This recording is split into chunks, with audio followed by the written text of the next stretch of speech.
réflexe de l'oreille moyenne, en fait, il y avait une augmentation du... La question, c'est pour...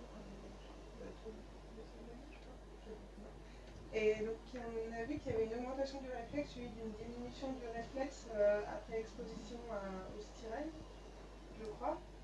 Est-ce que si on répétait l'exposition, la réponse serait la même ou la réponse serait atténuée par...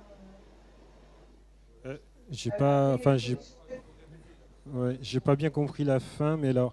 Là, c'était une seule exposition, donc on a une augmentation du réflexe qui est suivie d'une inhibition ou, Oui, alors ça c'était un protocole où les animaux recevaient un bolus donc en intracarotidien. Donc c'était des injections assez courtes. Et donc on avait en fait du coup des doses assez massives de solvants qui arrivaient sur le système nerveux central. Et donc on observait généralement une augmentation du réflexe au début. Je ne sais pas si tu peux remettre la diapo. Et puis ensuite une inhibition de ce réflexe. Lorsqu'on passe en inhalation, on n'a jamais vu en fait d'inhibition du réflexe. C'est-à-dire que les doses qui vont sur les cibles ne produisent qu'une augmentation du réflexe, mais par inhalation, on n'a jamais atteint le seuil d'inhibition du réflexe comme on a pu l'avoir lorsqu'on injectait un bolus directement en intracarotidien. Voilà. Donc sur le graphique là qui est de nouveau à l'écran, donc le graphique en bas à droite, on voit qu'au début on a une augmentation, alors qui était plus ou moins longue selon la concentration de toluène présent dans l'intralipide. Donc avec une dose ici de 116 millimolaires. Cette augmentation, elle était très courte et puis rapidement on tombait dans un phénomène d'inhibition. Alors que si on diminuait la dose dans l'intralipide, on pouvait avoir avec une dose faible, n'avoir quasiment qu'un phénomène d'augmentation, ce qu'on retrouve en inhalation. En inhalation, on a toujours eu, enfin on voit que des phénomènes qui traduisent une augmentation de l'activité du réflexe et jamais une réduction de son activité. Je ne sais pas si ça vous convient comme réponse, si ça vous a suffisamment éclairci. Si on de manière répétée, on aurait la même réponse à chaque fois, mais on aurait une saturation homogène de réflexe. Alors, si on renouvelle l'expérience une deuxième fois, ce qui n'est pas montré ici, on va avoir un tracé qui va être du même type, puisque vous voyez qu'après l'inhalation, enfin après le bolus, le réflexe, il retrouve son allure normale. Alors on peut le répéter une deuxième fois. Après une troisième fois, on ne l'a jamais tenté. Généralement, c'était quand même un protocole qui était assez invasif, et donc on ne pouvait pas répéter comme ça N fois l'expérience sur le même animal. Moi, je crois que pour vous, là, il est important de retenir une chose. Les solvants sur le réflexe de l'oreille moyenne ont une action qui dépend du facteur de l'exposition. Si c'est du bruit, le seuil est élevé. Si c'est des solvants, le seuil diminue. Parce qu'il y a un effet neuropharmacologique des solvants qui va faire diminuer le seuil de déclenchement du réflexe de l'oreille moyenne. Donc ça, il faut avoir ça en tête. Ça, c'est l'effet neuropharmacologique. Ce qui ne veut pas dire qu'on va surprotéger avec un styrène. Ça veut dire simplement qu'il y a deux types d'action des solvants. Une action neuropharmacologique qu'on voit immédiatement, qui fait chuter le seuil. Donc avec une mesure de type échoscan, on peut déterminer l'imprégnation du système nerveux central au solvant. Et s'il y a une exposition au bruit, c'est l'inverse. On a une augmentation des seuils. Voilà ce qu'on a vu chez l'animal. Donc nous, ce qu'on aimerait voir, c'est la même chose chez l'homme. On a vérifié ça chez l'homme après une exposition au bruit. Reste à vérifier la diminution du seuil après exposition des solvants. Encore faut-il trouver le terrain et que les portes s'ouvrent. Voilà, en gros, c'est ça qu'il faut avoir en tête. Est-ce que c'est plus clair? Il y a un effet neuropharmacologique et il y a un effet cochléotoxique à long terme Ce dont vous a parlé Thomas aujourd'hui, c'est l'effet neuropharmacologique. J'ai plombé l'atmosphère là. Oui, c'est clair. Oui, c'est bon. Voilà.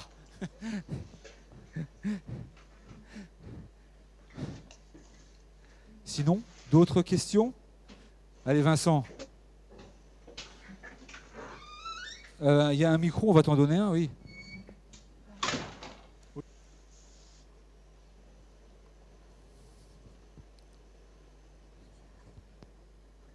Ça marche là? Oui.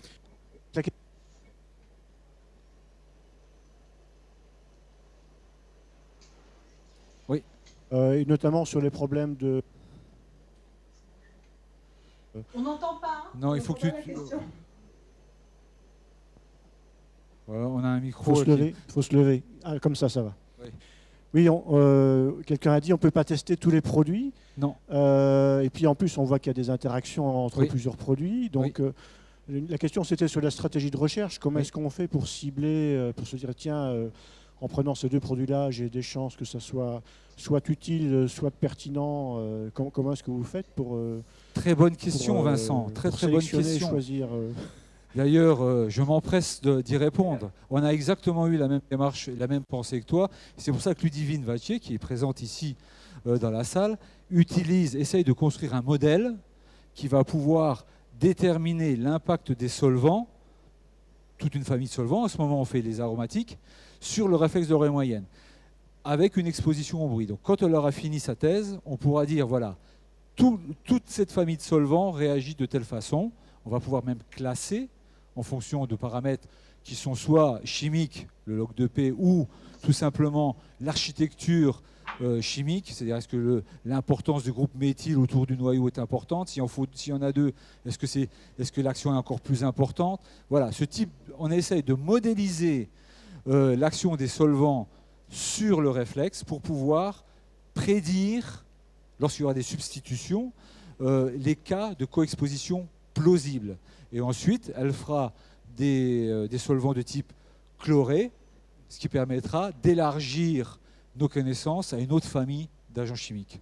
Donc on travaille sur des modèles. Et ceux qui potentialisent, vous avez une idée comment ça marche Alors qui potentialisent les effets toxiques. Comme le mec là, tout à l'heure. Alors là pour l'instant non. Là on est actuellement, on démarre les coexpositions. Et là, on n'a pas de modèle. Pour l'instant, on est obligé d'avoir des coexpositions à long cours, c'est 4 semaines d'exposition. Frédéric avait fait le toluène et la mec. Benoît Kossek fait actuellement le styrène et la mec. Bon, je pense qu'on s'arrêterait là. On va essayer de comprendre comment ça se passe dans le métabolisme à court terme et puis à quelques jours pour pouvoir mettre des alarmes sur les coexpositions, dire attention, lorsqu'il y a des solvants aromatiques type benzénique, dès qu'on ajoute de la mec, eh bien, on va avoir une augmentation de l'aromatique sanguin. Donc il y a un risque. Mais c'est tout ce qu'on... Voilà, là, malheureusement, on est obligé de passer par l'expérimentation. On n'a pas de modèle, on n'a pas de foie dans une boîte de pétri, malheureusement. Quoi. C'est pas ça ? Je crois que la question, c'est aussi comment on va choisir les mélanges qu'on va étudier. C'est ça votre question? Oui, il va y aller deux. Ouais. En fait, je pense que déjà au départ, il faut qu'on a quand même les données de terrain, on sait les mélanges qui sont les plus probables. Donc déjà, on ne va pas partir sur des mélanges complètement improbables en milieu réel. Il faut déjà se focaliser sur les mélanges les plus utilisés, quoi, les plus répandus. Après, sur l'ensemble des produits, il y a quand même des données toxico qui existent, notamment sur les expositions produits sols. Donc on peut quand même déjà avoir une petite idée de ce qui va être problématique ou pas, quoi. Et par exemple, pour l'exemple de la mec, on sait que c'est pas toxique, mais quand on a fait ça, on avait une petite idée sur le fait que ça pouvait modifier le métabolisme. Parce qu'on sait au niveau des enzymes qui sont impliquées dans le métabolisme de ce produit-là, que même si ça ne ressemble pas du tout à un solvant aromatique, il y a quand même des enzymes qui sont communes. Donc on n'y est pas allé complètement au hasard sur ce mélange-là. Oui, je ne veux pas parler de votre domaine de recherche. Je n'y connais rien, mais à l'INRS, vous avez au moins 3 outils qui sont dérivés de modèles et de modèles basés sur parfois des expériences ou parfois aucune expérience. Le premier, c'est Prémédia. L'équivalent, l'IRSST, c'est Saturisc. Donc, c'est un modèle pour déterminer le temps de vie des cartouches chimiques. Toutes les substances n'ont pas été testées en laboratoire, mais on a conçu un modèle qui, à partir de certaines propriétés physico-chimiques, dans ce cas-là, permettent d'estimer le temps de service. Le deuxième, puis je vais l'annoncer, oui, le deuxième, je vais l'annoncer parce que je l'ai appris tantôt. Il y a un outil sur lequel j'ai travaillé avec un collègue de la Hollande qui s'appelle IH SkinPerm, qui vient d'être traduit par l'INRS et qui est en ligne et qui estime la pénétration cutanée selon un scénario de déposition cutanée. Et encore là, toutes les expériences n'ont pas été faites sur tous les solvants de la base de données, mais on a appliqué une logique qu'on appelle en anglais, je ne sais pas le terme français, QSAR, Qualitative Structure Activity Relationship. Donc l'idée, c'est pour l'information qu'on connaît, de relier les propriétés aux expériences, les propriétés physico-chimiques des substances avec des expériences et d'extrapoler ce modèle-là à d'autres substances. Et on me dit que ça fonctionne quand même assez bien. Le troisième sur lequel on travaille actuellement avec l'INRS, c'est Protecpo, qui permet d'estimer le passage des solvants au travers des gants de protection. Encore une fois, cet outil-là permet de prédire la résistance à partir d'un modèle. Toutes les expériences n'ont pas été faites. Donc, on ne peut pas faire les expériences sur tous les solvants, sur toutes les combinaisons de solvants. C'est illusoire. Il faut passer par une certaine modélisation, quitte à accepter l'incertitude du processus même de modélisation. Je vous en parlerai d'ailleurs à la conférence dans 5 jours. Je reprends le micro. D'autres questions? Oui, Ludivine?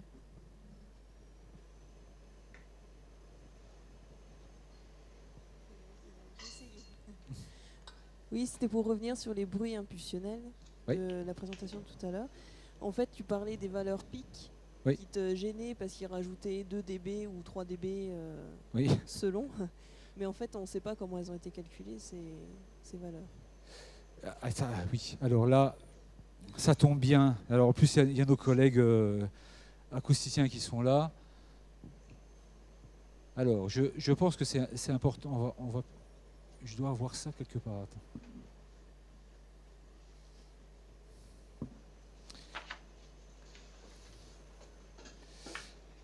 Voilà. À mon sens, voilà comment ont été calculées les valeurs pics. On sait, si vous regardez ici, comment était caractérisé un bruit impulsionnel, on savait qu'il ne devait pas dépasser, que je ne dise pas de bêtises, il ne devait pas dépasser 0,2 secondes. Qu'est-ce que les acousticiens ont dû faire, tout simplement? À mon sens, c'est ça. Ils ont pris les valeurs de LEX, et puis ils ont appliqué tout simplement le principe d'égal énergie. Je diminue par 2, j'augmente de 3, je diminue par 2, j'augmente de 3, jusqu'à arriver à mes 0,22, je me retrouve avec 131, 136, 138. Bon, 138 c'était trop, alors on a dit bon, allez, c'est 140, 136, allez, c'est 135. Voilà, à mon sens, je pense que la démarche, je ne sais pas, peut-être que vous avez une autre réponse, Jean-Pierre ou non. À mon sens, je pense que c'est comme ça qu'ils ont établi les valeurs pics, en se disant, voilà, en 1976, le décours temporel d'un bruit impulsionnel avait cette forme-là. Ils ont décliné l'énergie acoustique de 8 heures jusqu'à les 0,22. Une fois qu'ils avaient les 0,22, ils avaient le niveau. Ils ont dit voilà, c'est le niveau pic, c'est bon. Je pense que c'est ça. Hein. Je ne sais pas, Jean-Pierre, tu peux rajouter? Non, c'est pas plus, c'est sûr. Il faut bien voir que pour les bruits continus, autant on a de l'épidémiologie, hein, on sait, on a bien pu caractériser dans le passé, surtout quand les gens restaient au même poste longtemps, ils avaient des niveaux relativement stables. On sait qu'à partir de 80-85, on est susceptible d'avoir des pertes auditives. Pour tout ce qui est impulsionnel, on a vraiment beaucoup moins de données, donc on n'a pas l'épidémiologie. Alors ces valeurs, d'où elles sortent exactement, c'est vrai que on a l'impression que ça sort un peu du chapeau. Non, je pense que là, ces valeurs pics sont un sujet d'amélioration de la prévention. On peut faire une étude conjointe entre le laboratoire de Trompette et le nôtre, parce qu'il y a des choses à faire. Il faudrait essayer de comprendre à partir de quand le LEX ne marche plus. Et quand et à quelle valeur pic on casse les stéréociles. Et pourquoi 135 décibels? Quelle est la logique qui nous permet de dire c'est ces niveaux-là qu'il ne faut pas dépasser, alors que peut-être que 120 décibels suffit pour pouvoir casser les stéréociles. Et du coup, une présentation devant un haut-parleur suffit. Vous passez une fois, vous dépassez ce niveau-là, ça suffit à casser des cellules. On ne sait pas, on en a parlé. Je pense que là, c'est un sujet qu'il faut approfondir pour pouvoir déterminer ces valeurs pics, là, comment les déterminer, et avoir des données scientifiques qui permettent d'appuyer des valeurs recommandées dans une directive à des valeurs scientifiques et histopathologiques. Ça, c'est important de se préparer là-dessus et de dire dans le futur, les valeurs pics, c'est ça, parce qu'on a trouvé en expérimentation telle et telle valeur qui cassait les stéréociles à partir, je dis 120 décibels ou peut-être plus, je ne sais pas, ça dépend du type de bruit. C'est un champ de recherche qui va s'ouvrir à nous. Alors, ça dépend peut-être de l'âge également. On pourra travailler avec vous, et le vieillissement, effectivement, qui nous dit que les animaux jeunes sont aussi sensibles que les animaux vieux. On ne sait pas. A priori, quand on est vieux, on a déjà utilisé les mécanismes de compensation dont vous a parlé Thomas. Donc, on devrait être plus sensible d'un point de vue audiométrique. Dès que vous avez une exposition et vous cassez davantage, ça se voit sur l'audiogramme. Or que chez les jeunes, il a déjà toute la plasticité centrale qui permet de compenser des traumatismes périphériques. Bon, mais c'est aussi, pourquoi pas, mais bon. C'est déjà très très compliqué les bruits impulsionnels seuls. Alors y rajouter en plus le vieillissement, je ne sais pas, on verra bien, je ne sais pas. Peut-être que mon gamin continuera plus tard. Il y a de quoi. D'autres questions? Rien pour l'équilibre, rien pour les BF, rien. Bon. Si, Philippe.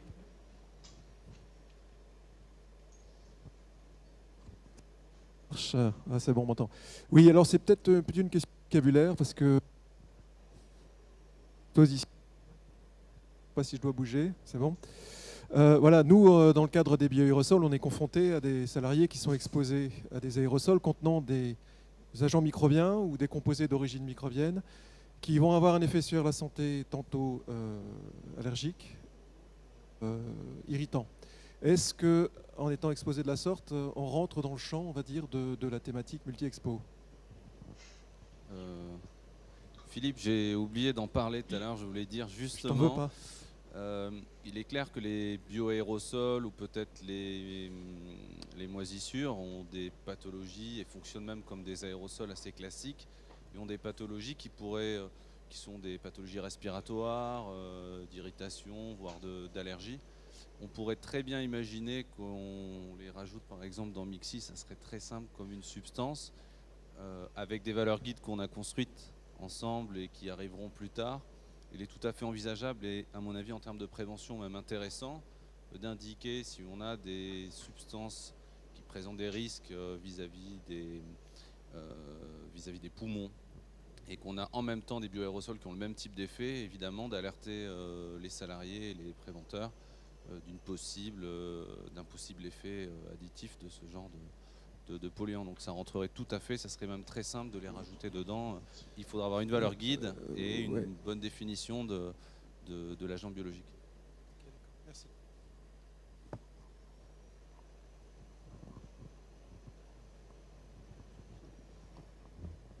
C'est bon, plus de questions? Oui. Bon, bien, je pense que vous pouvez le faire, Monsieur Baptiste. Non, il n'y a plus de questions? Non, a priori c'est bien. Merci. Oui, juste quelques mots pour remercier Pierre Campeau et puis tous les conférenciers aujourd'hui. Les exposés étaient très pédagogiques. Il y a eu un effort pour rendre ces travaux-là accessibles à tout public et à toute personne de l'INRS. C'est un exercice souvent qui est difficile et qui a été particulièrement réussi par tous les conférenciers aujourd'hui. J'oublie pas aussi tous les contributeurs de la thématique Multi-Expo, c'est-à-dire tout le monde n'a pas pu présenter des travaux, il y a eu des choix, mais c'est un travail collectif impliquant les deux centres, impliquant les différentes personnes, aussi bien formation, assistance, produits d'information et recherche. Donc c'est vraiment un travail collectif. Comme ça a été un nouveau format de présentation que vous avez eu aujourd'hui, cette présentation elle a été construite aussi avec les deux pilotes des prochaines journées sur ces thèmes, à savoir Sandrine Guillot et Philippe Duquesne. Donc c'est vraiment été quelque chose qui a été construit, avec Catherine Aubry également, et pensé globalement, avec un nouvel état d'esprit par rapport à ce qui existait avant. Il y a la com aussi interne avec Séverine Jaune et Sandrine Pierrat, et puis il y a aussi Nicole Renaud. C'était pas évident d'organiser, c'était la première fois qu'on était dans cette salle, il y avait plein de choses à faire, il fallait mettre en place des tas un nouveau format de journée. Elles y ont consacré beaucoup de temps et je pense que de ce point de vue-là, elles ont parfaitement réussi l'organisation. Il y avait effectivement Easy et Information Com qui ont permis la transmission entre Paris et puis Nancy de manière à ce que chaque centre puisse bénéficier de ces exposés. Donc, au bout du compte, j'espère que ça vous aura intéressé. N'hésitez pas à nous faire remonter vos remarques. C'est la première aujourd'hui, donc s'il y a des choses qui sont susceptibles de permettre de faire évoluer positivement ces journées, n'hésitez pas à nous faire remonter vos avis. Donc la prochaine journée thématique, c'est le 30 juin. Ça sera sur la thématique risque biologique et je vous donne rendez-vous donc pour un deuxième rendez-vous donc sur ces journées, un jour, une thématique à Nancy et à Paris. Merci à vous tous.